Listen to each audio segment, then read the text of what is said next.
All right, today we're going deep. We're not talking vanilla.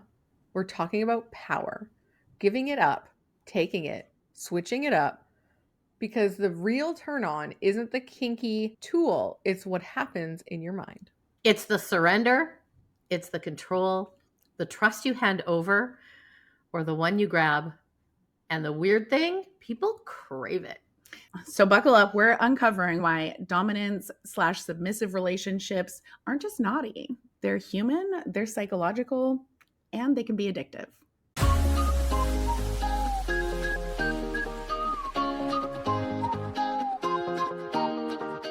Welcome to Taboo Talks, Not Safe for Brunch, where nothing is off the table.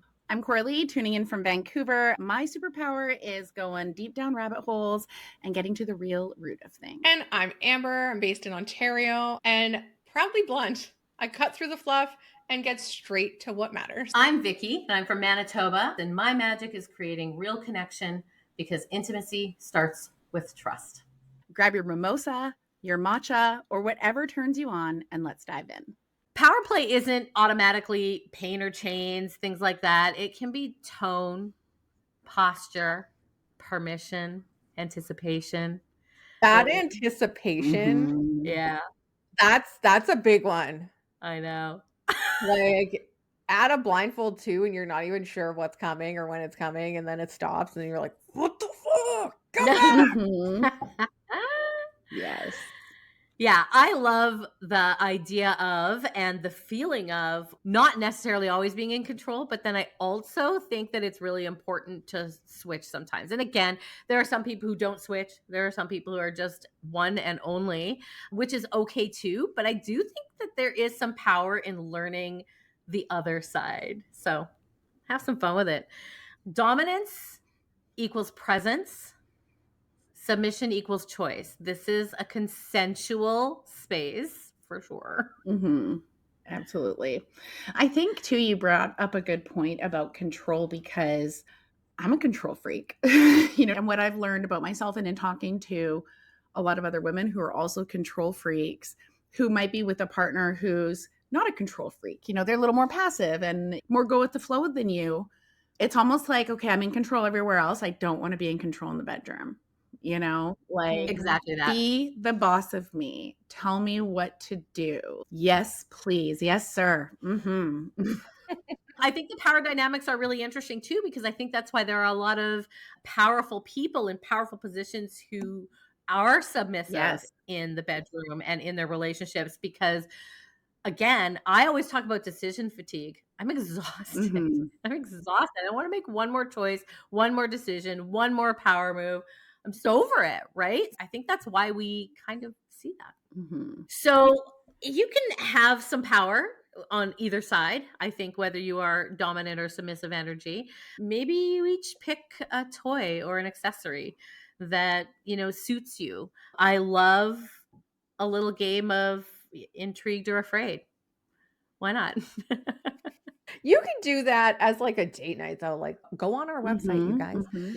Go through our website, have that date night, do that intrigued or afraid on all of the different items, and you'll be surprised probably at one or two things your partner says, or maybe something that intrigues you.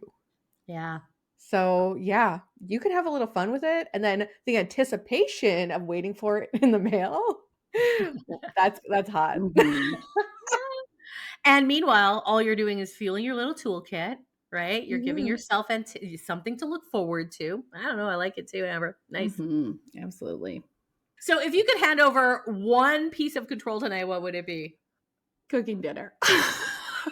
Okay, so how are you going to then use your time for a fun session in the bedroom later? If I'm not cooking Because now you have this extra time. So, well, maybe I will order in. And then we'll be on Uber Eats. Okay, you have 32 minutes to let me be your bitch. Yeah. There you go. Perfect. 32 minutes is lots of time. Fine. I love that. Oh my goodness. Yeah. I have nobody to hand over any control to of any kind, but honestly, I mean, I think if I could hand over one piece of control on any given night, I think it would be decision making. it's exhausting. Yeah. And being single, it's even more exhausting because it's all I do. I have full autonomy, which is a blessing and a curse, right? What about you, Amber? I will over and over again hand over control completely. Yeah. Like, you do tie me up, tell me what to do the things. Mhm. I'm all for it. Yeah. Wow, we're learning so much about you today. Here are some compelling numbers. Around 45 to 60% of the general population report that they have fantasies that include submission or dominance. And that is from ResearchGate. We'll put the links in the show notes to where we're getting our stats from, which doesn't surprise me at all. I feel like, in general, for women, like I said, when you are kind of doing all the things and managing the household, you want to be dominating. So that doesn't surprise me at all. And I also think there's this weird thing between we've been raised over generations to be really submissive, right? And to be the good girl. And so, of course, why wouldn't that kind of blend into a fantasy when the story you've been given your whole life? I want to be taken. We've been reading these novels or watching these movies or hearing these, whatever. So, totally normal. In one poll, 53% of Americans said they have some sexual preference for dominance or submission. 28% said that they like to be both dominant and submissive at different times. I think there's always something good to say for listening to both sides of your personality. Yep, absolutely.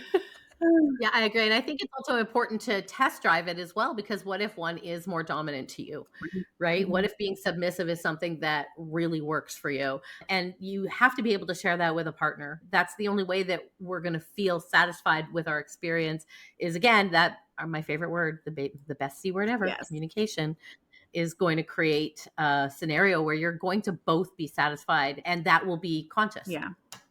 I think also too that with communication, when you're talking about different lifestyles that are outside of the norm, those communities generally have better communication than us normies do, because they just have a totally different experience. And especially when you're talking about safe words, or when you're in more of a environment where there's more curiosity and things that you're learning and exploring, that communication is going to be number one. And we've talked about that Well, so many times. totally. And I love that the scenario creates the communication. One does not exist without the other. And if it does, you're probably going to get yourself in a precarious situation. Right. Exactly. So, I think there's a real art to being dominant, especially in your relationship or in a bedroom. One, I think that it comes maybe a little bit easier in the bedroom as long as you're feeling confident. But confidence is something that someone who's taking on the dominant role really needs to have. They need to know that they're again, talking about consent, they're good to go. They need to know and feel confident in whatever action that they are engaging in. I think there's a lot of pressure on dominance. And I think that it's another reason for conversation and grace inside that space. And yeah. Well, and what all these stats suggest is what we started out saying, is that this isn't like a niche thing. It is very normal, and a lot more normal than a lot of people think, because people don't go around advertising. They don't have a sign on their forehead that says, I'm a dom, or I'm in an open relationship, or whatever it is. So we think, oh, it's just me. But when you have conversations, there's very few things, very few things that are just you. Very few things. But why does it work? Two things: adrenaline, which some of that comes from the anticipation that we've talked about so many times, and oxytocin, which is chemicals. It's a little cocktail when you hand over control or when you take control. So it's also mental relief, like we've talked about. Someone else making the decisions. Vicky's tired. She don't want to think. She wants you to think for her. Just tell her where to lay. And then the control feels safe when you're choosing the rules, right? You're choosing the rules. Your partner's choosing the rules. You're choosing this together.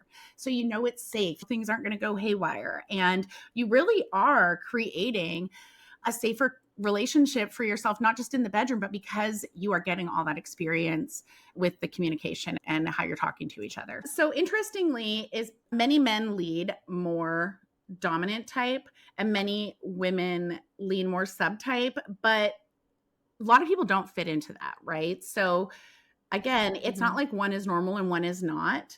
It's Right. whatever's normal for you. And one thing I would suggest is if you get into this sort of situation and say you are the sub for a long time in your relationship, yeah, like Vicky said, switch it up. Switch it up. Being a bossy Yeah. bitch is Try it out. really erotic. Perspective is Yeah. everything, though. You never know what it feels like to be on the receiving end of something like this if you don't test drive it at some point. There's a lot of grace that can be had when you're cognizant. Mhm.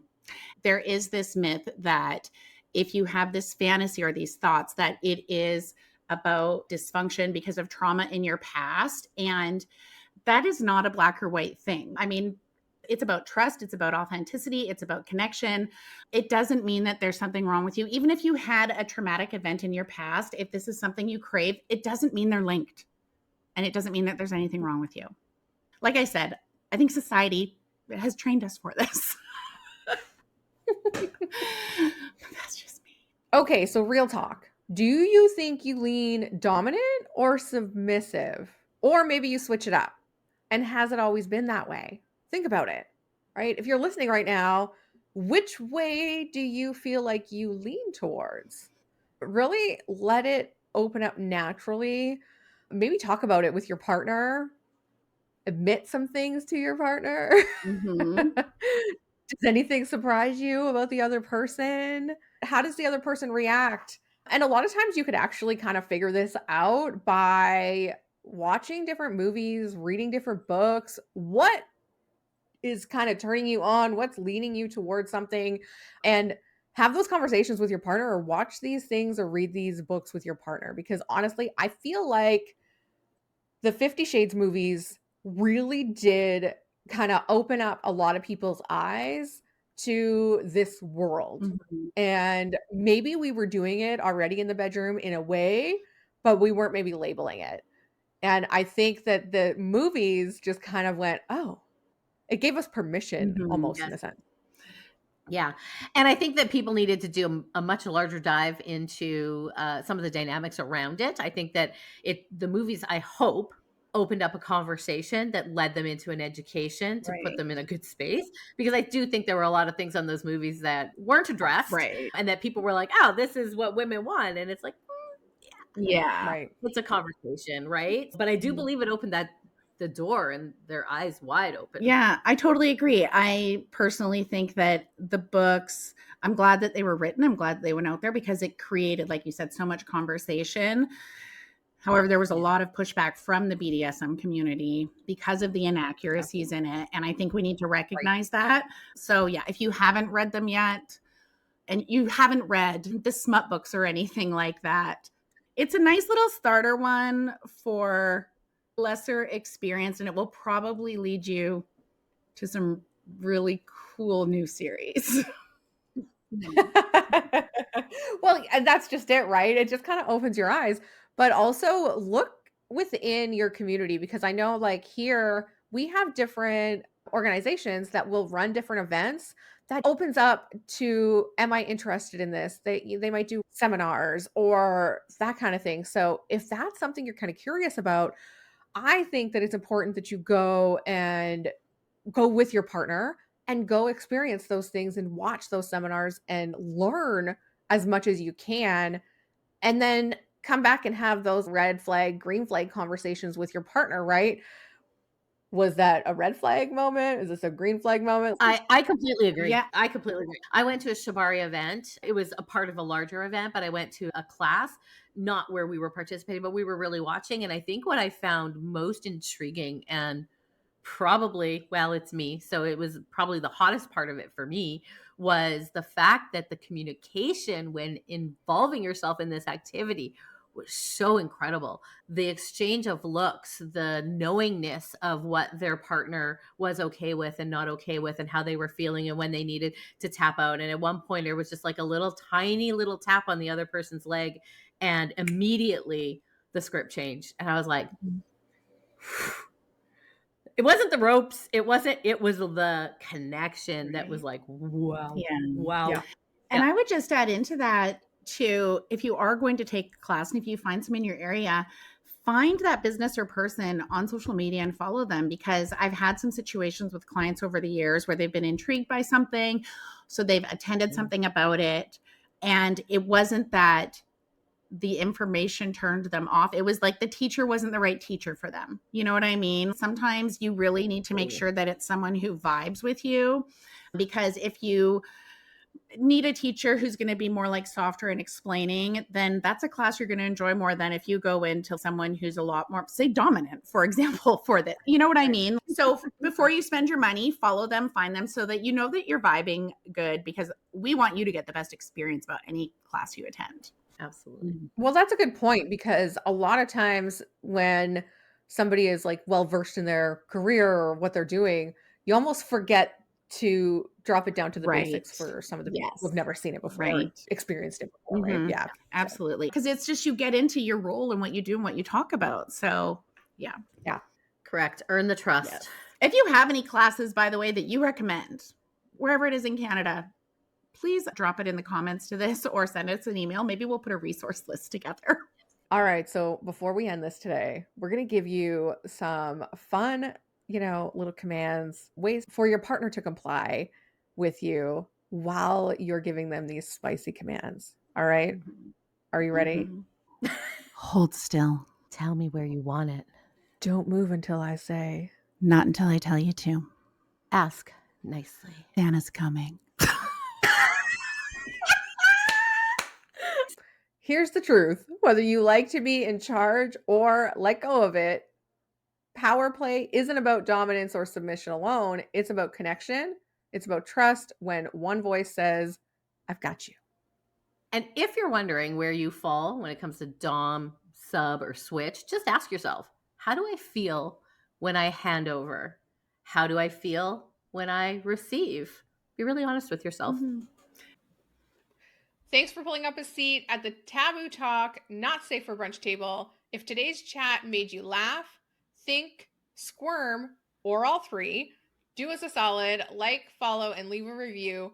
It's basically the podcast world's version of a good tip. Want more juicy, unfiltered conversations? Tap the link in the show notes and sign up for our weekly newsletter, your VIP pass to what didn't make it on the air. Brunch isn't just about the bites and bubbles. It's about showing up real, raw, and ready to talk about what really matters. So until next time, keep it bold, keep it curious, and definitely keep it not safe for brunch.